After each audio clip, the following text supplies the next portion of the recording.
ಪ್ರತಿ ವರ್ಷ ನಮ್ಮ ಪ್ರೀತಿಯ ಕರೆಗೆ ಹೋಗೊಟ್ಟು ಡಾಕ್ಟರ್ ರಮೇಶ್ ಶೆಟ್ಟಿ ಸರ್ ಅವರು ಒಂದು ಕಾರ್ಯಕ್ರಮ ಆ ಕಡೆ ಇದ್ದಿದ್ದಾಗ ಮಾಡ್ತಾಯಿದ್ರು. ಪ್ರತಿ ವರ್ಷ ಮಾಡ್ತಾ ಇದ್ದಾರೆ. ತುಂಬ ಖುಷಿಯಾಗುತ್ತೆ.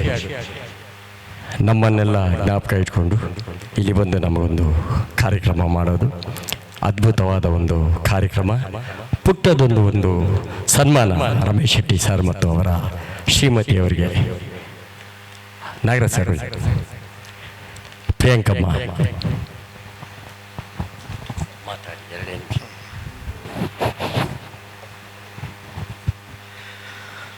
ನಿಜವಾಗಿ ಹೇಳ್ಬೇಕಂದ್ರೆ ಡಾಕ್ಟರ್ ಸರ್ ರಮೇಶ್ ಅವರು ಸರ್ ಬ್ಯಾನರ್ ಮಾಡಿದ್ ನಾನು ಬಹಳ ಅದ್ಭುತವಾದ ಹೃದಯಶಾಲಿ ನಮ್ಮ ರಮೇಶ್ ಶೆಟ್ಟಿ ಅವರು. ಅವರ ಅರ್ಧಾಂಗಿನೂ ಅಷ್ಟೇ.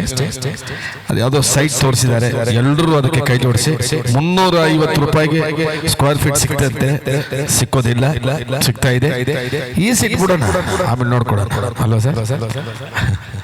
ಹಾಗಾಗಿ ನಮ್ಮದೇ ವಾಯ್ಸ್ ಆಫ್ ಕರೋಕನಲ್ಲಿ ಕಾರ್ಯಕ್ರಮ ಮಾಡಬೇಕಂತ ಹೇಳಿ 1 ತಿಂಗಳು ಮೊದಲು ಬುಕ್ ಮಾಡಿ ಇವತ್ತು ಈ ಕಾರ್ಯಕ್ರಮ ಯಶಸ್ವಿ ಆಗಿದ ಕಾರಣ ರಮೇಶ್ ಶೆಟ್ಟಿ ಅವರ ಅರ್ಧಾಂಗಿ ಅವರು.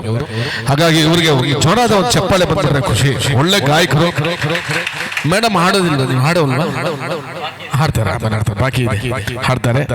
ಅದೇ ರೀತಿ ಪ್ರಸಿದ್ಧಿ ಅವರು ಬಂದಿದ್ರು, ಖ್ಯಾತ ಡೈರೆಕ್ಟರ್ ಆಗಿ. ಇವತ್ತು ಒಂದು ಸಿಂಹ ಅಂತ ಗರ್ಜನ ಯಾವುದೋ ಪಿಕ್ಚರು ಬಹಳ ಅದ್ಭುತವಾಗಿತ್ತು. ಅದೇ ರೀತಿ ನೀವು ತೋರಿಸಿದ ಕ್ಲಿಪ್ಪಿಂಗ್ಸ್ ಬಹಳ ಚೆನ್ನಾಗಿತ್ತು, ಚೆನ್ನಾಗಿ ಮಾತಾಡಿದ್ರು ಅವರು. ನನ್ನ ಪರವಾಗಿ, ನಮ್ಮ ವಾಯ್ಸ್ ಆಫ್ ಕರೋಕೆ ಅವರ ಪರವಾಗಿ ಡಾಕ್ಟರ್ ರಮೇಶ್ ಶೆಟ್ಟಿ ಅವರಿಗೆ ಒಂದು ಕಿರು ಸನ್ಮಾನ. ಸುಮಿತ್ರಮ್ಮ ಔಟ್ಸೈಡ್.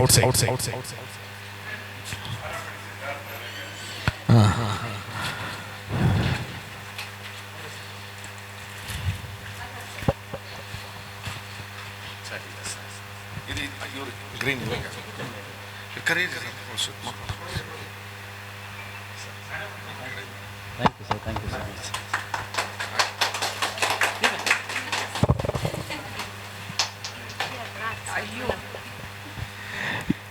ಏನಕ್ಕೆ ಸನ್ಮಾನ ಅಂದ್ರೆ ಆವಾಗ ನೀವು ಕಾರ್ಯಕ್ರಮ ಮಾಡ್ಬೇಕು. ಅದಕ್ಕೆ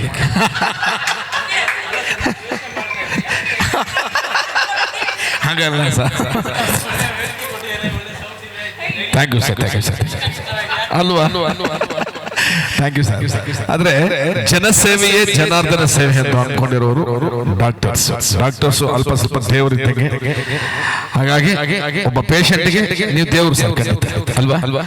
ಹಾಗಾಗಿ ನಿಮಗೆ ಕೈ ಜೋಡಿಸಂತಹ ನಮ್ಮ ಮೇಡಮ್ ಅವರು ರಮೇಶ್ ಶೆಟ್ಟಿ ಅವರು ಅವ್ರಿಗೂ ಇಲ್ಲಿ ನಡೆದಕ್ಕಂತ ಎಲ್ಲ ಗಾನಕೋಗಿಗಳು ಎಷ್ಟು ಚೆನ್ನಾಗಿ ಒಬ್ಬರಿಗಿಂತ ಒಬ್ಬರು ಬಹಳ ಅದ್ಭುತವಾಗಿ ಹಾಡ್ತಿದ್ರಿ. ಇದರಲ್ಲಿ ಯಾರು ಕಡಿಮೆ ಯಾರು ಜಾಸ್ತಿ ಅನ್ನೋದಿಲ್ಲ. ಪ್ರಾಕ್ಟೀಸ್ ಜಾಸ್ತಿ ಮಾಡೋರು ಚೆನ್ನಾಗಿ ಆಡ್ತಾರೆ, ಪ್ರಾಕ್ಟೀಸ್ ಕಡಿಮೆ ಮಾಡೋರು ಸ್ವಲ್ಪ ಹಾಗೆ ಆಡ್ತಾರೆ. ಆದ್ರೂ ಪ್ರಾಕ್ಟೀಸ್ ಮಾಡಿ ಎಲ್ಲರೂ ಹಾಡೋಣ. ನನ್ನದೇ ಆದಂತಹ ರಾಜ್ ಕಿರಣ್ ಮೆಲೋಡಿ ಆರ್ಕೆಸ್ಟ್ರಾ ಐತೆ. ಒಳ್ಳೆ ಸ್ಟೇಜ್ ಅಲ್ಲಿ ಬಂದು ಹಾಡ್ಬೋದು. ನೀವು ನಿಮ್ಮನ್ನೇ ಕರೆಸಿ ನಮ್ಮ ವೇದಿಕೆಯಲ್ಲಿ ಒಂದು ವೇದಿಕೆ ಕೊಡ್ತೀನಿ. ಒಳ್ಳೆ ವೇದಿಕೆಗಳು ಮೇ 22 ಪ್ಯಾಲೇಸ್ ಅಲ್ಲಿ ಐತೆ, ಬೆಂಗಳೂರು ಪ್ಯಾಲೇಸ್ ಅಲ್ಲಿ. ಅಲ್ಲಿ ಎಲ್ಲರೂ ಬಂದು ಒಂದೊಂದು ಹಾಡಾಡ್ಬೋದು. ಮೋಸ್ಟ್ಲಿ ಚೀಫ್ ಗೆಸ್ಟ್ ರಜನಿಕಾಂತ್ ಆಗಿರ್ಬೇಕು ಅಲ್ವಾ, ಕಮಲ್ ಹಾಸನ್ ಇರ್ಬೋದು, ರವಿಚಂದ್ರನ್ ಆಗಿರ್ಬೋದು. ಅದು ನಮಗೆ ಹಮ್ಮಿಕೊಂಡಿದ್ವಿ. ಎಲ್ರಿಗೂ ಕರೆಸ್ತೀನಿ. ನಮ್ಮದೇ ಆರ್ಕೆಸ್ಟ್ರಾ ಇರುತ್ತೆ, ಎಲ್ಲರೂ ಹಾಡ್ಬೋದು. ಪ್ರಾಕ್ಟೀಸ್ ಮಾಡಿ ಹಾಡ್ಬೋದು ಅಷ್ಟೇ.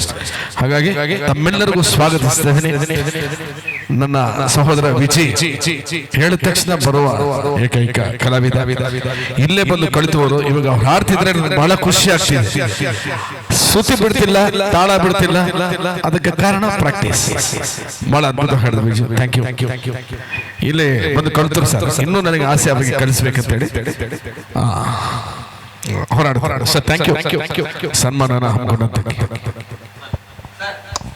ಥ್ಯಾಂಕ್ಸ್. ನಾವು ನಿಮ್ಗೆ ಹೇಳ್ಬೇಕು ಸರ್, ಒಳ್ಳೆ ವೇದಿಕೆ ಕೊಟ್ಟಿದ್ದೀರಾ, ಒಳ್ಳೆ ಸೌಂಡ್ ಕೊಟ್ಟಿದ್ದೀರಾ, ಒಳ್ಳೆ ವಾತಾವರಣ ಕೊಟ್ಟಿದ್ದೀರಾ, ಜೊತೆಗೆ ಸನ್ಮಾನ ಮಾಡಿದ್ದೀರಾ. ನಾವು ನಿಮಗೆ ಆಭಾರಿಗಳಾಗಿದ್ದೀವಿ. ಮತ್ತೆ ಈಗ ಇನ್ನೊಂದು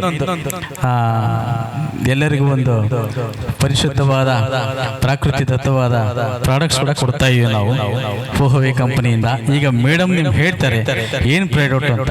ಬೀಯಿಂಗ್ ಎ ಡಾಕ್ಟರ್ ನಮ್ಮ ಉದ್ದೇಶ ಏನಪ್ಪಾ ಅಂತಂದ್ರೆ ಎಲ್ಲರೂ ಸ್ವಾಸ್ಥ್ಯವಾಗಿ ಆರೋಗ್ಯವಾಗಿ ಇರಬೇಕು. ಅಷ್ಟೇ ನಮ್ಮ ಗುರಿ ಇರೋದು.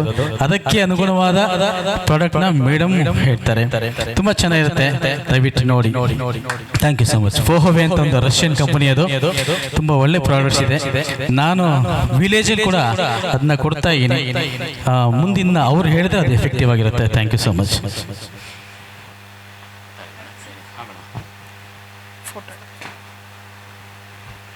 ಎಲ್ರಿಗೂ ನಮಸ್ಕಾರ. ಅಯ್ಯಯ್ಯೋ, ಯಾರು ಹೇಳಲೇ ಇಲ್ವಲ್ಲಪ್ಪ. ನಮಸ್ಕಾರಕ್ಕೆ ಪ್ರತಿ ನಮಸ್ಕಾರ ನಮ್ಮ ಸಂಸ್ಕಾರ ಅಲ್ವಾ? ಇನ್ನೊಂದ್ಸರಿ ಹೇಳೋಣವಾ? ಎಲ್ರಿಗೂ ನಮಸ್ಕಾರ. ಹಾ, ಹಾಡು ಹೇಳೋರು ಯಾವಾಗಲೂ ಖುಷಿ ಖುಷಿಯಾಗಿ ನಗ್ನಗ್ತಾ ಇರ್ತಾರೆ ಅಂತ ನನಗೆ ಬರಲ್ಲ ಹಾಡು ಹೇಳೋಕ್ಕೆ. ಲತಾ ಮಂಗೇಶ್ಕರ್, ಆಶಾ ಭೋಸ್ಲೆ ಅವ್ರನ್ನೆಲ್ಲ ನೋಡಿದ್ವಲ್ಲ, ಎಷ್ಟು ವರ್ಷ ಅಲ್ವಾ ಹೆಂಗೆ ಆ್ಯಕ್ಟಿವ್ ಆಗಿದ್ರು. ಹೌದು, ನನ್ನ ಪರಿಚಯ ಮಾಡ್ಕೋಬೇಕಲ್ಲ. ಸಾರಿ, ನನ್ನ ಹೆಸರು Mala from Bangalore. Thank you sir, ಒಬ್ಬರೇ ಹೇಳೋದು. ಸೊ ನಾನು ಒಂದು ಮಡಿಲು ಅಂತ ಒಂದು ಅನಾಥಾಶ್ರಮ ನಡೆಸ್ತೇನೆ, ಚಿಕ್ಕ ಮಕ್ಕಳದ ಆಶ್ರಮ. ಅದ್ರ ಜೊತೆಗೆ ಹೆಣ್ಣು ಮಕ್ಕಳಿಗೆ ಒಂದು ಸೇವೆ ಅಂದರೆ ಒಂದು ಸೋಷಿಯಲ್ ಅವೇರ್ನೆಸ್ ಕಾರ್ಯಕ್ರಮ ಮಾಡ್ತೇನೆ. ಸೊ ಹೆಣ್ಣು ಮಕ್ಕಳು ಭಾಳ ಕಮ್ಮಿ ಇದ್ದಾರೆ, ಆದರೂ ಪರವಾಗಿಲ್ಲ, ಗಂಡಸರು ಈ ವಿಷಯ ತಿಳ್ಕೋಬೇಕು. ಸಾರಿ ಸರ್, ನನಗೆ 12:15 ಟೈಮ್ ಕೊಟ್ಟಿದ್ರು, ನಂದು ಬೇರೆ ಕಾರ್ಯಕ್ರಮ ಇದ್ದಿದ್ದಕ್ಕೆ ನಾನು ಲೇಟಾಗಿ ಬಂದೆ. ಸೊ ಒಂದು 10 ನಿಮಿಷ ಫ್ರೀ ಇದ್ದೀರಾ? ನಾನೊಂದು ಡೆಮೋ ಮುಖಾಂತರ ಇವತ್ತು ಹೆಣ್ಣು ಮಕ್ಕಳು ಏನು ಪ್ರಾಬ್ಲಮ್ನ, ಏನು ಚಾಲೆಂಜನ್ನು ಫೇಸ್ ಮಾಡ್ತಾ ಇದ್ದೀರಾ ಅಂತ ನೋಡೋಣವಾ? Very very important, very very important. ಸರಿ, ಇದು ಆಫ್ ಮಾಡ್ಬೋದಾ? ಓಕೆ, ಮುಂದೆ ಬನ್ನಿ ಮೇಡಮ್, ಮುಂದೆ ಬನ್ನಿ. ಸೊ ಡೆಮೋ ಕಿಟ್ ಕೊಡಿ. ಸೊ ಇತ್ತೀಚಿನ ದಿನಗಳಲ್ಲಿ ಹೆಣ್ಣು ಮಕ್ಕಳು ಚಿಕ್ಕ ಚಿಕ್ಕ ವಯಸ್ಸಿಗೆ ಮೆಚೂರ್ಡ್ ಆಗ್ತಾ ಇದ್ದಾರಾ? ನೋಡ್ತಾ ಇದ್ದೀವ. ರೆಸ್ಪಾನ್ಸ್ ಮಾಡಿದ್ರೆ ಚೆನ್ನಾಗಿರುತ್ತೆ. ನಾನು ಟೀಚರ್ ಅಲ್ಲ, ನೀವು ಸ್ಟೂಡೆಂಟ್ ಅಲ್ಲ, ಓಕೆನಾ? ರೆಸ್ಪಾನ್ಸ್ ಮಾಡ್ಬೋದಾ? ಓಕೆ, ನಾವು ನೋಡ್ತಾ ಇದ್ದೀವ 3ನೇ ಕ್ಲಾಸು 4ನೇ ಕ್ಲಾಸ್. ನಿಮಗೂ ಹೆಣ್ಮಕ್ಳಿದ್ದಾರೆ ಅನ್ಸುತ್ತೆ ಅಲ್ವಾ? ಅಲ್ವಾ? ಸೊ ಚಿಕ್ಕ ಚಿಕ್ಕ ವಯಸ್ಸಿಗೆ ಅರ್ಥ ಆಗಲಿಲ್ಲ, ಏನಾಯ್ತು ಸರ್? Demo kit. ಹಾಂ, ಸೊ ನನ್ನ ಒಂದು ಪ್ರಶ್ನೆ ಏನಂದರೆ, ಇವತ್ತು ಚಿಕ್ಕ ಚಿಕ್ಕ ಏಜ್ಗೆ 3ನೇ ಕ್ಲಾಸ್ 4ನೇ ಕ್ಲಾಸ್ ಮಕ್ಕಳು ಮೆಚೂರ್ಡ್ ಆಗ್ತಾ ಇದ್ದಾರಲ್ವಾ? ರೆಸ್ಪಾನ್ಸ್ ಮಾಡ್ಬೋದು, ಹೌದಲ್ವಾ? ಮೈಂಡ್ ಮೆಚೂರ್ಡ್ ಆಗಿದೆಯಾ? ಇಲ್ಲ, ಮೈಂಡು ಸಹ ಮೆಚೂರ್ಡ್ ಆಗಿಲ್ಲ. ಆ ಮಕ್ಕಳು ಇವತ್ತು ಮೆಚೂರ್ಡ್ ಆಗ್ತಾ ಇದ್ದಾರೆ. ಮದುವೆ ಆಗಿ ಮಕ್ಕಳಾಗ್ತಾ ಇಲ್ಲ, 5 ವರ್ಷ 10 ವರ್ಷ ಆದರೂ ಓಡಾಡ್ತಾ ಇದ್ದಾರಲ್ಲ, ನಾವು ನೋಡ್ತಿದ್ದೀವಲ್ಲ. ಹಾಸ್ಪಿಟ್ಲು ಅಲ್ಲಿ ಇಲ್ಲಿ, IVF ಸೆಂಟರ್ಸು, ಯಂತ್ರ ಮಂತ್ರ ತಂತ್ರ ಗುರುಜಿ ಸ್ವಾಮೀಜಿ ಎಲ್ಲ ಓಡಾಡ್ತಾ ಇದ್ದಾರೆ, ಬಟ್ ಮಕ್ಕಳಾಗ್ತಾ ಇಲ್ಲ. ಯಾಕೆ? ಅದಾದಮೇಲೆ ಏನಾಗುತ್ತೆ ಅಂದರೆ ಗರ್ಭಕೋಶ ಕ್ಯಾನ್ಸರ್ ಹೆಣ್ಮಕ್ಳಲ್ಲಿ ಜಾಸ್ತಿ ಕಾಡ್ತಾ ಇದೆ. WHO ಪ್ರಕಾರ, ವಿಶ್ವ ಆರೋಗ್ಯ ಸಂಸ್ಥೆ ಹೇಳ್ತಾ ಇದೆ, 5 ನಿಮಿಷಕ್ಕೆ ಒಂದು ಮಹಿಳೆ ಇವತ್ತು ಗರ್ಭಕೋಶ ಕ್ಯಾನ್ಸರಿಂದ ಡೆತ್ ಆಗ್ತಾ ಇದ್ದಾರೆ. ಈ ಸರ್ವೆ ನೀವು ಗೂಗಲಲ್ಲಿ ಸರ್ಚ್ ಮಾಡ್ಬೋದು, ಓಕೆನಾ? ಸೊ ಯಾಕೆ ಹೆಣ್ಮಕ್ಳಲ್ಲಿ ಈ ಥರ ಪ್ರಾಬ್ಲಮ್ ಆಗ್ತಾ ಇದೆ ಅಂತ ಒಂದು 10 ನಿಮಿಷ ನಾನು ಒಂದು ಡೆಮೋ ಮಾಡ್ತೀನಿ. ಮೇಡಮ್, ಡೆಮೋ ಕಿಟ್ ರೆಡಿ ಮಾಡಿಕೊಟ್ಬಿಡಿ. ಓಕೆ, ಸೊ ಯಾಕೆ ಅಂತ ತಿಳ್ಕೊಬೋದಲ್ವಾ? ಯಾಕೆಂದರೆ ಮುಂಚೆ ಎಲ್ಲ ನೋಡಿ, ಗೈನಕಾಲಜಿಸ್ಟ್, ಸ್ತ್ರೀರೋಗ ತಜ್ಞರು ಬಹಳ ರೇರಾಗಿ ಸಿಗ್ತಾಯಿದ್ರು.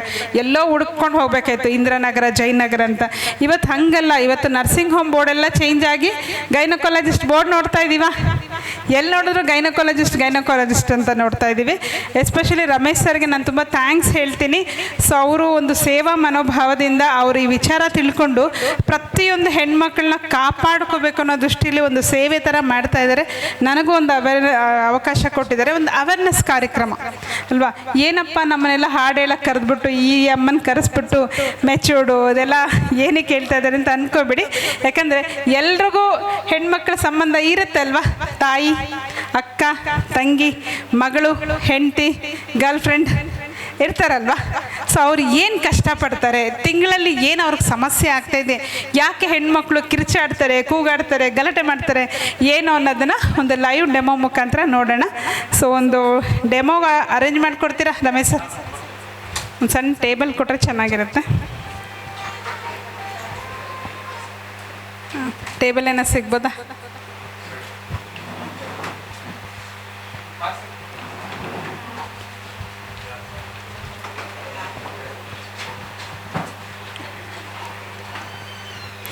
ಹಾಡು ತುಂಬ ಚೆನ್ನಾಗಿತ್ತು ಸರ್. ನಾನು ಒಳಗೆ ಬರ್ತಿದ್ದಂಗೆ ರೋಸಾ ಹೂವು ಅಂದ್ಬಿಟ್ರು. ಓಕೆ, ಏನು sir? Thank you sir. Blue rose. Thank you. ಒಂದು ಸ್ವಲ್ಪ ಬೇಗ, ಯಾಕಂದರೆ ಅವ್ರಿಗೆಲ್ಲ ಲೇಟ್ ಆಗ್ಬೋದು ಬಹುಶಃ. ಗ್ಲಾಸ್ ಎಲ್ಲ ಇದೆಯಾ?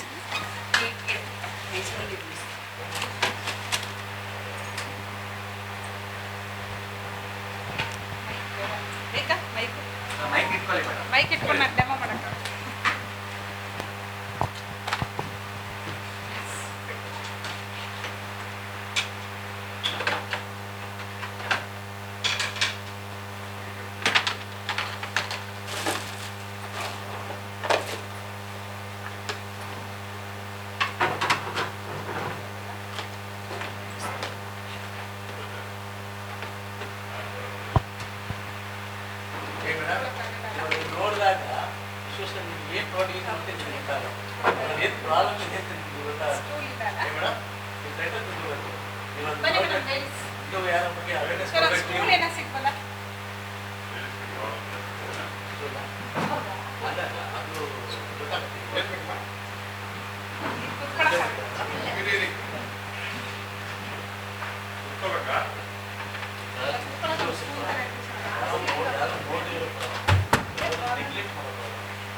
ಹೌದೌದು, ನಮ್ಮ ಬರಕ್ಕೆ ಮುಂಚೆ ರೆಡಿ ಇಟ್ಟಿದ್ದೆ.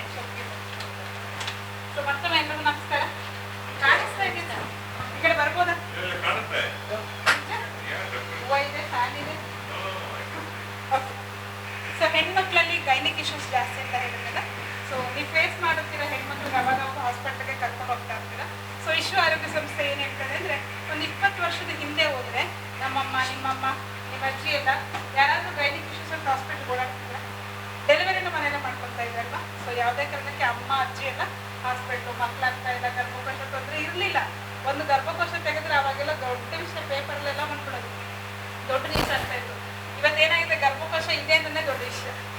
ಇವತ್ತು 30 ವರ್ಷಕ್ಕೆ ಗರ್ಭಕೋಶ, ಡಾಕ್ಟರ್ ಸಾಹೇಬ್ರಿಗೆ ಗೊತ್ತಿದೆ, 30 ವರ್ಷಕ್ಕೆ ಗರ್ಭಕೋಶ ತೆಗಿತಾ ಇದ್ದಾರೆ, ಗೊತ್ತಿಲ್ಲ. ಅದ್ರ ನಾಳೆ ನಮ್ಮ ಮಕ್ಕಳು ಇರ್ಬೋದಲ್ಲ, ವಿಚಾರ ನಾವು ತಿಳ್ಕೊಬೇಕೇನಂತ.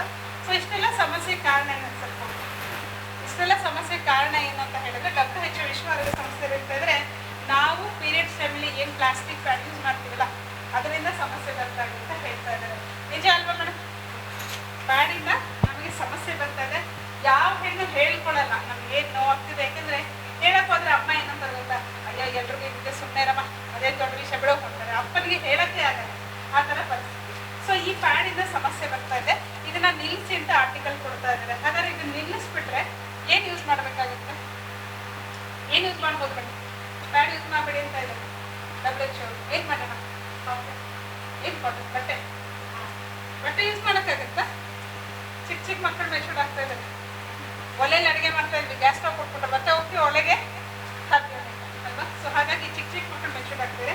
ಯಾವುದು ನಾವು ತಿಳ್ಕೊಳಕ್ಕೆ ಹೋಗಿಲ್ಲ. ಬಹುಶಃ ಗಂಡಸರಿಗೂ ಗೊತ್ತಿರ್ಬೋದು, ಮನೇಲಿ ಬರ್ಕೊಟ್ಟಿದ ತಕ್ಷಣ ನೀವು ಏನು ಮಾಡ್ತೀರಾ, ಮೆಡಿಕಲ್ ಸ್ಟೋರ್ಗೆ ಹೋಗಿ ತೊಗೊಂಡ್ಬರ್ತೀರಾ. ಅವ್ರು ಹೆಂಗೆ ಕೊಡ್ತಾರೆ, ಏನೋ ಡ್ರಗ್ಸ್ ಸೇಲ್ ಮಾಡ್ದಂಗೆ ಕೆಳಗಡೆ, ಟೇಬಲ್ ಕೆಳಗಡೆ ಸೂಕ್ತಿ ಆಗುತ್ತೆ, ಬ್ಲ್ಯಾಕ್ ಕವರ್ ಆಗಿ ಕಳ್ತನವಾಗಿ ಕೊಡ್ತಾರೆ ಅಲ್ವಾ. ಸೊ ನಾವು ಏನು ಮಾಡ್ತೀವಿ, ಕಳ್ತನವಾಗಿ ಗಂಡಸರು ಗೊತ್ತಾಗ್ಬಾರ್ದು. ಗಂಡಸರು ಇದೇ ಥರ ನಾವು ಮಾಡೋದು. ಯಾರ ಗಂಡಸರು, ಅಪ್ಪ, ಅಣ್ಣ, ತಮ್ಮ, ಮಗ, ಅವ್ರು ಗೊತ್ತಾಗ್ಬಾರ್ದು ಅಂತ ನಾವು ಈ ಥರ ಮಾಡ್ತೀವಿ. ಸೊ ಇದನ್ನು ನಾನು ಲೇಯರ್ ಬೈ ಲೇಯರ್ ಓಪನ್ ಮಾಡಿ ತೋರಿಸ್ತೀನಿ ಎಷ್ಟು ಸಮಸ್ಯೆ ಇದೆ ಅಂತ. ಇದು ಅಂಗಡಿಯಿಂದ ತೊಗೊಬರ್ತೀವಿ. ಇದರ ಪ್ಲಾಸ್ಟಿಕ್ ನೋಡಿ ಥಿಕ್ನೆಸ್ಸು, ಇದು ಮಣ್ಣಲ್ಲಿ ಹಾಕಿದ್ರೆ ಸೌಂಡ್ ಬರುತ್ತೆ. ಇದು ಮಣ್ಣಲ್ಲಿ ಹಾಕಿದ್ರು 400-500 ವರ್ಷ ಆದರೂ ಕರಗೋದಿಲ್ಲ. ಇಂಡೈರೆಕ್ಟ್ ಆಗಿ ಪರಿಸರನೂ ಹಾಳು ಮಾಡ್ತಾ ಇಲ್ವಾ? ನಾನು ಮಾಡ್ತಾ ಇದ್ದೀನ? ಇಲ್ಲ, ನಾನು ಯೂಸ್ ಮಾಡಿ ಬಿಸಾಕ್ತಂತ ಪ್ಯಾಡ್ ಇವತ್ತು ಈ ಥರ ಆಗ್ತಾ ಇದೆ. ಇದರಲ್ಲಿ ನಾನು ಒಂದು ಪೀಸ್ ತೊಗೊಳ್ತೀನಿ. ಸೊ ಇದನ್ನು ಹೇಗೆ, ಯಾಕೆ ಇವತ್ತು ಹೆಣ್ಮಕ್ಳಲ್ಲಿ ಈ ಸಮಸ್ಯೆ ಜಾಸ್ತಿ ಆಗ್ತಾ ಇದೆ, ಯಾಕೆ ಪೀರಿಯಡ್ಸ್ ಟೈಮಲ್ಲಿ ಹೆಣ್ಮಕ್ಳು ವಿಚಿತ್ರವಾಗಿ ಆಡ್ತಾರೆ, ಕಿಚ್ಚಾಡ್ತಾರೆ, ಮನೇಲಿ ಜಗಳನೂ ಆಗುತ್ತಲ್ಲ, ನಾವು ನೋಡಿದ್ದೀವಲ್ಲ. ಒಪ್ಕೋಬೇಕು, ಜೆನ್ಯೂನಾಗಿ ಒಪ್ಕೊಳ್ತೀರಾ? ಮನೇಲಿ ಜಗಳ ಆಡೋದು, ಕಿಚ್ಚಾಡೋದು ಇವೆಲ್ಲ ಮಾಡ್ತಾರಲ್ಲ. ಸೊ ಯಾಕೆ ಅಂತ ನೋಡೋಣ. ಸೊ ಇದು ನಾನು ಮಾರ್ಕೆಟ್ ಪ್ಯಾಡ್ನ ತೊಗೊಂಡಿದ್ದೀನಿ. ಸೊ ಈಗ ನಾನು ಹೊಗೆ ಅಂತ ಒಂದು ಇಂಗ್ಲೀಷ್ ಕಾಟನ್ ಬಟ್ಟೆ ಯೂಸ್ ಮಾಡ್ತಿದ್ರು. ನಮ್ಮ ಹತ್ರ ಹೋಗೋದಾ? ಹಳೆ ಕಾಲದಲ್ಲಿ ಕಾಟನ್ ಬಟ್ಟೆ ಯೂಸ್ ಮಾಡ್ತಾರಲ್ಲ, ಹಳೆ ಕಾಲದ ಕಾಟನ್ ಬಟ್ಟೆಗೆ ಒಂದು 5 ಟೆಕ್ನಾಲಜಿ ಕೊಟ್ಟಿದ್ದಾರೆ. ಪ್ಯಾಡ್ ಒಳಗಡೆ ಟೆಕ್ನಾಲಜಿ ಬೇಕಾ? ಪ್ಯಾಡ್ ಒಳಗಡೆ ಟೆಕ್ನಾಲಜಿ ಇದೆಲ್ಲ ಟೆಕ್ನಾಲಜಿ ಅಲ್ವಾ? ಸೊ ಟೆಕ್ನಾಲಜಿ ಬೇಕೇ ಬೇಕು. ಸೊ ಇದನ್ನ ಯಾವ ತರ ಟೆಕ್ನಾಲಜಿ ಮಾಡಿದ್ದಾರೆ ಅಂತ ನೋಡೋಣ. ನಾನು ಇದನ್ನ ಒಂದು ಓಪನ್ ಮಾಡ್ತೀನಿ. ಇದರಲ್ಲಿ ಸಿಲ್ವರ್ ಫಾಯಿಲ್ ಇದೆ. ಸೊ ನಾವು ಊಟ ಎಲ್ಲ ಪ್ಯಾಕ್ ಮಾಡ್ತೀವಲ್ಲ, ಆ ಥರ ಸಿಲ್ವರ್ ಫಾಯಿಲ್ ಇಂದ ಪ್ಯಾಕ್ ಮಾಡಿದ್ರೆ ಇದಕ್ಕೊಂದು ಗಮ್ ಕೊಟ್ಟಿದ್ದಾರೆ. It's A fruit gum, bubble gum, edible ಅಂತ ಹೇಳ್ಬೋದು. ಇದರಿಂದ ನಾನೊಂದು ಪೀಸ್ನ ತೊಗೊಳ್ತೀನಿ. ಮತ್ತೆ ಇದನ್ನ ಲಾಕ್ ಮಾಡ್ಬೋದು. ಫುಲ್ಲಿ ಸಿಲ್ವರ್ ಫಾಯಿಲ್ ಇರೋದ್ರಿಂದ ಇದಕ್ಕೆ ಸ್ವಲ್ಪ ಬಿಸಿ ಆದರೂ, ಬಿಸಿಲುಗಾಲದಲ್ಲಿ ಸ್ವೆಟ್ ಆದರೂ ಯಾವುದೇ ಥರ ಹಾನಿ ಆಗೋದಿಲ್ಲ. ಇದೇನಾಗುತ್ತೆ ಅಂದರೆ ಸ್ವಲ್ಪ ಸ್ವೆಟ್ ಆದರೆ ಕೆಮಿಕಲ್ ರಿಯಾಕ್ಷನ್ ಆಗುತ್ತೆ. ಯಾರು ಪ್ಯಾಡ್ ಯೂಸ್ ಮಾಡ್ತಾರಲ್ಲ ಅವರಿಗೆ ಪ್ರಭಾವ ಬೀರುತ್ತೆ. ಸೊ ಹಾಗಾದರೆ ಹೇಗೆ ನಮ್ಮ ಮಕ್ಕಳಾಗಲಿ ಲೇಡೀಸ್ ಆಗಲಿ ಹೇಗೆ ಹ್ಯಾಪಿಯಾಗಿರ್ಬೋದು ಅನ್ನೋದನ್ನು ನಾನು ತೋರಿಸ್ತೀನಿ. ಲೇಡೀಸ್ ಯಾರಾದ್ರು ಬರ್ಬೋದು ಮೇಡಮ್? ಮನುಷ್ಯ ಬರ್ತೀರಾ? ಜೆಂಟ್ಸ್ ಬಂದು ಓಕೆ, ಬನ್ನಿ ನಾನು ಪ್ರಶ್ನೆ ಕೇಳಲ್ಲ ಮೇಡಮ್. 2 ಕೈಯಲ್ಲಿ ಈ ಥರ ಉಲ್ಟಾ ಮುಟ್ಟಿ, ಇಲ್ಲ ಬರ್ಬೋದು, ಈ ಥರ ಉಲ್ಟಾ ಮುಟ್ಟಿ ಯಾವ್ದು ಸ್ಮೂತ್ ಇದೆ, ಯಾವ್ದು ರಫ್ ಇದೆ?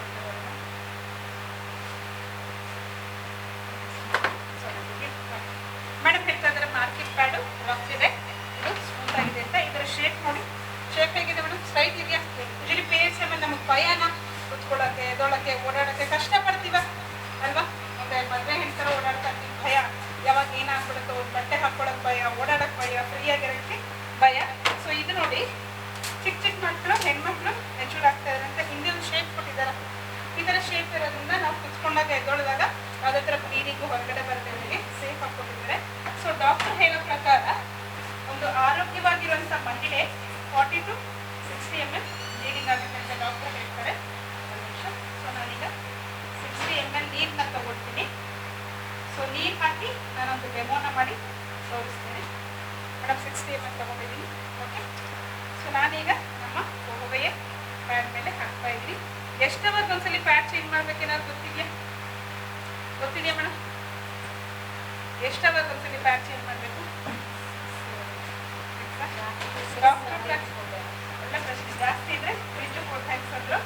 ಡಾಕ್ಟರ್ ಹೇಳೋ ಪ್ರಕಾರ ಸೊ 2 hours ಒಂದ್ಸು ಪ್ಯಾಡ್ ಚೇಂಜ್ ಮಾಡಬೇಕು. ಹೇಗೆ 60 ml ತಗೊಂಡಿದ್ದೀನಿ, 2 hours ಒಂದ್ಸು ಪ್ಯಾಡ್ ಚೇಂಜ್ ಮಾಡ್ಬೋದು. ನಾವು ಯಾವಾಗ ಪ್ಯಾಡ್ ಚೇಂಜ್ ಮಾಡೋದಂದ್ರೆ ಇರಿಟೇಷನ್ ಆಗಿ, ರ್ಯಾಷಸ್ ಆಗಿ, ಹಿಂಸೆ ಆಗಿ, ಇನ್ನೇನು ಕಾಲು ಎತ್ತಿಡಕ್ಕಾಗಲ್ವಲ್ಲ, ಅವಾಗ ಹೋಗಿ ಪ್ಯಾಡ್ ಚೇಂಜ್ ಮಾಡಿ. ನಿಜನಾ? ನಾನು ಹೊಂದಿ, ಯಾಕಂದ್ರೆ ನಮ್ಗೆ ಎಷ್ಟು ಟೈಮ್ ಇರೋದ್ರಿಂದಲ್ಲ, ಅಷ್ಟು ಒದ್ದಾಟ ಆದಮೇಲೆ ನಾವು ಚೇಂಜ್ ಮಾಡಿ. ಮೇಡಮ್ ಎಷ್ಟು ಹಾಕಿದ್ದೀನಿ ನೀರು? ಸೇಮ್ ಹಾಕಿದ್ದೀನ 60 ಹಾಗೆ ನಾನು ಒಂದು 40 ml ತಗೊಳ್ತಾ ಇದ್ದೀನಿ. ಮತ್ತು ನಾನು ನಮ್ಮ ಪ್ಯಾಡ್ ಮೇಲೆ ಹಾಕಿ 50 ತೊಗೊಂಡಿದ್ದೀನಿ. ಅಲ್ಲ ಹೇಗೆ ನಮ್ಮ ಒಬ್ಬೆಯ ಸ್ಮಾರ್ಟ್ ಸ್ಯಾನಿಟರಿ ನ್ಯಾಪ್ಕಿನ್ ಮೇಲೆ ಹಾಕ್ತಾ ಇದ್ದೀನಿ. ಕೆಲವರು ಹೇಳ್ತಾರೆ ಮೇಡಮ್ ನಮಗೆ ಬ್ಲೀಡಿಂಗ್ ಜಾಸ್ತಿ ಆಗೋದಿಲ್ಲ, ಹಾಗಾಗಿ ನಾವೇನು ಪ್ಯಾಡ್ ಚೇಂಜ್ ಮಾಡಲ್ಲ ಅಂತ. ಹಾಗಲ್ಲ, ಒಂದು ಸಲ ಪ್ಲಾಸ್ಟಿಕ್ ಪ್ಯಾಡ್ನ ಯೂಸ್ ಮಾಡಿದ್ಮೇಲೆ ಬ್ಲೀಡಿಂಗ್ ಆಗಲಿ ಆಗಲಿ ಪ್ಯಾಡ್ ಚೇಂಜ್ ಮಾಡೋದು ಕಂಪಲ್ಸರಿ ಇರುತ್ತೆ. ಈಗ ಎಷ್ಟು ಹಾಕಿದ್ದೀನಿ ನೀರು? 100 ml. ಸೊ ಕರೆಕ್ಟಾಗಿರ್ಬೋದು, ಕಾನ್ಸಂಟ್ರೇಷನ್ ಇಲ್ಲೇ ಇರುತ್ತೆ. ಓಕೆ. ಸೊ ಇಲ್ಲೆಷ್ಟು ಹಾಕಿದ್ದೀನಿ? 60. ಮೇಡಮ್ ಎರಡಕ್ಕೆ ಟಚ್ ಮಾಡ್ಬೋದಾ?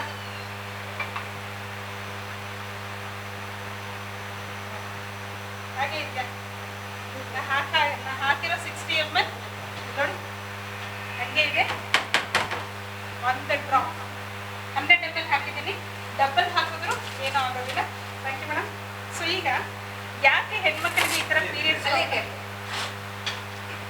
ಮೇಡಮ್ ನಾಡು ಹೇಳಕ್ಕೆ ನಿಲ್ಲಿಸ್ಲು ಅಂದರೆ ಡೆಮೋ ನೋಡೋಕ್ಕೆ ಕನ್ಸ್ಬಿಟ್ಟು ಬೈಕೊಂತವ್ರೆ ಅಲ್ವಾ ಮೇಡಮ್? ಸೊ ಭಾಳ ಇಂಪಾರ್ಟೆಂಟ್ ವಿಷಯ ಇವೆಲ್ಲ ಹೆಣ್ಮಕ್ಳ ರಿಲೇಟೆಡ್ ಅಲ್ವಾ? ಸೊ ಇದು ನಮ್ಮ ಸ್ಕಿನ್ನಿಗೆ ಟಚ್ ಆಗುವಂಥ ಫಸ್ಟ್ ಲೇಯರು. ಇದು ನಮ್ಮ ಸ್ಕಿನ್ನಿಗೆ ಟಚ್ ಆಗುತ್ತೆ ನೋಡಿ, ಈಗ ಅನ್ಕೊಳ್ತೇನೆ. ನಮ್ಮ ಸ್ಕಿನ್ಗೆ ಟಚ್ ಆಗುವಂಥ ಫಸ್ಟ್ ಲೇಯರು. ಇದೇನು ಗೊತ್ತಾ, ಇದ್ರ ಮೇಲೆ ಬ್ಲೀಡಿಂಗ್ ಆಗುವಾಗ ಪೀರಿಯಡ್ಸ್ ಟೈಮಲ್ಲಿ ನಮ್ಮ ಬಾಡಿ ಹೀಟ್ ಇರುತ್ತೆ, ಬ್ಲಡ್ಡು ಹೀಟ್ ಇರುತ್ತೆ. ಇದು ಫುಲ್ಲು ಪ್ಲಾಸ್ಟಿಕ್ ಆಗಿರೋದ್ರಿಂದ ಇದು ಹೀಟ್ ಇರುತ್ತೆ. ಇದರಲ್ಲಿ ಒಂದು ಡಯಾಕ್ಸಿನ್ ಗ್ಯಾಸ್ ಅಂತ ಫಾರ್ಮ್ ಆಗುತ್ತೆ.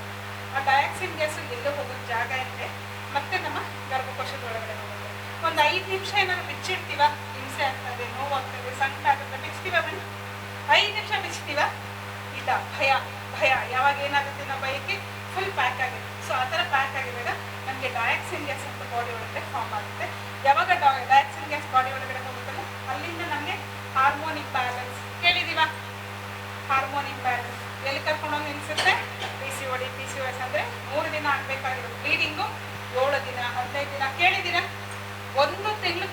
ಸಖತ್ ಬ್ಲೀಡಿಂಗ್ ಆಗೋ ಮಕ್ಕಳನ್ನ ನಾನು ನೋಡ್ತೀನಿ. ಸ್ಕೂಲು ಕಾಲೇಜ್ ಹೋಗ್ತೀನಲ್ಲ, ಕಂಟಿನ್ಯೂಸ್ 1 ಮಂತ್ ಬ್ಲೀಡಿಂಗ್. ಆ ಮಕ್ಕಳು ಎಲ್ಲಿಂದ ಓದ್ತಾರೆ? ಆ ಥರ ಇದ್ದಾರೆ. ಕೆಲವರಿಗೆ 3 ತಿಂಗಳು 6 ತಿಂಗಳಾದರೂ ಪೀರಿಯಡ್ಸ್ ಆಗ್ತಾ ಇಲ್ಲ. ಆಗಿಲ್ಲ ಅಂದರೂ ಸಮಸ್ಯೆ, ಆದರೂ ಸಮಸ್ಯೆ, ಬಿಕಾಸ್ ಆಫ್ ದಿಸ್. ಸೊ ಇದು ವ್ಯಾಕ್ಸಿನ್ ಕೇಸ್ನ ನಮಗೆ ಫಾರ್ಮ್ ಮಾಡ್ತಾ ಇದೆ. ಇಲ್ಲಿ ಯಾವುದೇ ಥರ ಟೆಕ್ನಾಲಜಿ ಏನೂ ಇಲ್ಲ. ಇರಬೇಕಾದ್ರೆ ಟೆಸ್ಟ್ ಮಾಡ್ಬೋದು. ಇಲ್ಲಿ ಏನೂ ಇಲ್ಲ. ನೆಕ್ಸ್ಟ್ ಇದೊಂದು ಸಿಂಥೆಟಿಕ್ ಜೆಲ್ಲು, ಇದಕ್ಕೊಂದು ಬ್ಲೀಚಿಂಗ್ ಹಾಕಿರ್ತಾರೆ. ನಾ ಹಾಕಿರೋ ನೀರಿಲ್ಲೇ ಇದೆಯಾ? ಹಾಕಿರೋ ನೀರು ಇಲ್ಲೇ ಇದೆ. ಸೊ ಲಾಸ್ಟ್ ಲೇಯರ್ ಅಗೈನ್ ಏನಿದು ಪ್ಲಾಸ್ಟಿಕ್. ಎಲ್ಲದ್ರೂ ಬರ್ತಾ ಇಲ್ಲ. ಸೊ ಪ್ಲಾಸ್ಟಿಕ್ ಬ್ಯಾನ್ ಆಗಿದೆ ಅಲ್ಲ, ಬಟ್ ನಮ್ಮ ಹೆಣ್ಮಕ್ಳಿಗೆ 5 ಡೇಸು ನಾವು ಪ್ಲಾಸ್ಟಿಕಲ್ಲೇ ದೈತಾ ಇರಬೇಕಾಗುತ್ತೆ. ಸೊ ನೆಕ್ಸ್ಟ್ ಬಂದು ನಮ್ಮ ಫೋವೆ ಕಂಪನಿಯ ಪ್ಯಾಡನ್ನು ನಾನೊಂದು ಆಪ್ರೇಷನ್ ಮುಖಾಂತರ ತೋರಿಸ್ತೀನಿ. ಸೊ ಇದರಲ್ಲಿ 8 ಲೇಯರ್ ಇರುತ್ತೆ. ಸೊ ಮಾರ್ಕೆಟ್ ಪ್ಯಾಡಲ್ಲಿ ಎಷ್ಟು ಹೇಳಿದೆ? 4. ಎಷ್ಟು ಲೇಯರ್ ಇದೆ ಅಂತ ಮೇಡಮ್ ಮಾರ್ಕೆಟ್ ಪ್ಯಾಡಲ್ಲಿ? 4 ಲೇಯರ್ ಇರುತ್ತೆ. ಸೊ ಇದರಲ್ಲಿ 8 ಲೇಯರ್ ಇದೆ. ಹೇಗೆ ನಮಗೆ ಇದು PCOD ಪ್ರಾಬ್ಲಮನ್ನು ಸಾಲ್ವ್ ಮಾಡುತ್ತೆ, ನಮ್ಮನ್ನು ಖುಷಿಯಾಗಿ ಇಟ್ಕೊಳ್ಳೋಕೆ ಇದು ಹೆಲ್ಪ್ ಆಗುತ್ತೆ. ಹೇಗೆ ಅಂತ ನೋಡೋಣ. ಇದು ನಮ್ಮ ಸ್ಕಿನ್ಗೆ ಟಚ್ ಆಗೋಂಥ ಫಸ್ಟ್ ಲೇಯರ್. ಮೇಡಮ್ ಇದು ಬುಕ್ ಏನಿದೆ ನೋಡಿ, ಬಟ್ಟೆ ಹೇಗಿದೆ? ಸಾಫ್ಟ್ ಇದೆ. 1 ಡ್ರಾಪ್ ಆದ್ರೂ ನೀರಿದೆ. ಓಕೆ, ಸೊ ನಾನು 100 ml ನೀರು ಹಾಕಿದ್ದೀನಲ್ಲ, ಸೊ ಎಷ್ಟು ಸಾಫ್ಟ್ ಆಗಿದೆ ಅಂದರೆ ಇದು ನಮ್ಮ ಸ್ಕಿನ್ಗೆ ಟಚ್ ಆಗೋ ಫಸ್ಟ್ ಲೇಯರು. ಇದು ಒಂದು ಸರ್ಜಿಕಲ್ ಕಾಟನ್.